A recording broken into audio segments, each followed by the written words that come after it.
بہت دنوں سے نہیں اپنے درمیاں وہ شخص، اداس کر کے ہمیں چل دیا کہاں وہ شخص، قریب تھا تو بڑا سخت کہتے تھے اسے ہم، اب جو ہوا دور تو لگتا ہے جانے جہاں وہ شخص جسے موت آنے لگے تو ڈاکٹر کو بلا کر کہے کہ میرے کلمے پر گواہ رہنا، میں کلمہ پڑھنے لگا اور کلمہ زبان سے ادا کیا، اور ساتھ یہ کہا کہ وہ لینے والے آ گئے ہیں مجھے، یعنی ملک الموت جو ہے، اور لیٹے اور اللہ نے روح کو قبض کر کے، روح پرواز کر کے، انا للہ و انا الیہ راجعون۔ یہ شخص، یہ اس کی موت، یہ اس کا منظر، آپ کیا سمجھتے ہیں تسبیحات سے ایسی موتیں آتی ہیں؟ کیا بڑی ڈگریاں ہونے سے ایسی موتیں آتی ہیں؟ ایسی موت کے پیچھے پوری زندگی ہوتی ہے، پورا عمل ہوتا ہے، وہ وقت ہوتا ہے، وہ صلاحیتیں ہوتی ہیں، وہ قربانیاں ہوتی ہیں جن کے بعد اللہ ایسی موت عطا کرتا ہے۔ نبی پاک صلی اللہ علیہ وسلم نے فرمایا کہ جس شخص کا آخری کلمہ لا الہ الا اللہ ہوا، اللہ اسے جنت میں داخل کر دیتا ہے۔ ان کے ایمان کی ایک نشانی اپنے اہل خانہ کے اندر، اپنے گھر کے اندر نبی پاک صلی اللہ علیہ وسلم کی وہ سیرت، جیسے نبی پاک صلی اللہ علیہ وسلم اپنے اہل خانہ کو عبادت کے لیے جگاتے ہیں۔ خود یہ عالم دین پروفیسر عبدالرحمن مکی رحمہ اللہ وفات سے ایک رات قبل پہلے اپنی زوجہ کو فون کر کے کہتے ہیں اٹھ پہ تہجد پڑھ لو، میں بھی پڑھ لی، تسی بھی پڑھ لو، یعنی تہجد کا وقت ہے، اللہ کے اٹھ کر نماز ادا کر لیں۔ یہ موت ایسے نہیں آتی ہے، یہ ایمان، یہ قوت پورے پاکستان میں بیماری کی حالت میں پہاڑوں کی چوٹیوں سے لے کر ساحل سمندر تک لوگوں کو اللہ کی توحید بتلانے والا، دعوت اللہ لے کر، دعوت محمدی صلی اللہ علیہ وسلم لے کر،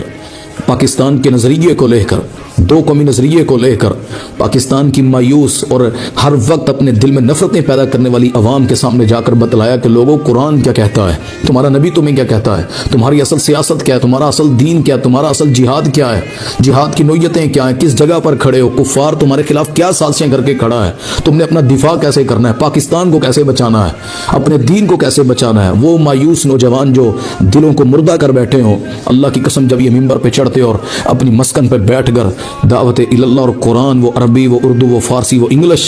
کیا فراوانی سے بات کرتے تھے کہ اللہ کی قسم دلوں کے سارے زنگ اترنے لگتے ہیں۔ قرآن و سنت سناتے تھے، دعوت توحید لے کر۔ انداز کیا تھا کہ لوگ مایوسیوں سے نکل کر، اندھیروں سے نکل کر روشنی کی جانب نکل آئیں، لوگ اپنے دلوں کو توڑے نہ، لوگ ٹوٹے دلوں کو سی لیں اور اللہ ان کو مایوس نہ کرے، اور یہ مضبوط ہو کر پاکستان کو مستحکم کریں، اپنے دین کو مضبوط کریں۔ ہزاروں شاگرد ہوں، جن کے علماء ہوں، لاکھوں لوگوں کے دلوں میں دھڑکنے والا شخص وہ دنیا سے گیا تو بعض نقصان ایسے ہوتے ہیں جن کا کوئی بھی ازالہ نہیں ہو سکتا ہے، بعض نقصان ایسے اللہ کر دیتا ہے کہ ان کو وہ بھر نہیں سکتے دوبارہ ہم۔ یہ وہ شخص ایمان کی اس کے کڑی دیکھیں کہ جب ہسپتال سے گھر جانے لگے، اپنا وہ ماسک اتار دیا آکسیجن والا، اپنی ساری جو ڈرپس لگی ہیں اتاری اور کہا مجھے میرے بھائی، میرے امیر صاحب کے پاس لے چلیں۔ وہ لے کر پہنچے تو ان سے ملے، ملاقات کی، خواہشیں دل میں، ساری زندگی اکٹھے گزارنے والے، تکلیفوں میں انٹرنیشنل پابندیاں، نیشنل پابندیاں، سختیاں، سزائیں، بیماریاں، تکلیفیں اکٹھے گزارنے والے۔ تو بزرگوں نے کہا کہ امیر محترم نے جب گاڑی گھر کے باہر پہنچی، آئیں گھر میں بیٹھ کر بات کرتے ہیں، تو کہنے لگے گھر میں نہیں، اللہ کے گھر میں جا کر بات کرتے، مسجد میں بیٹھتے ہیں۔ دل ان کے جو ہیں وہ اللہ کے گھروں کے ساتھ جڑے ہونا۔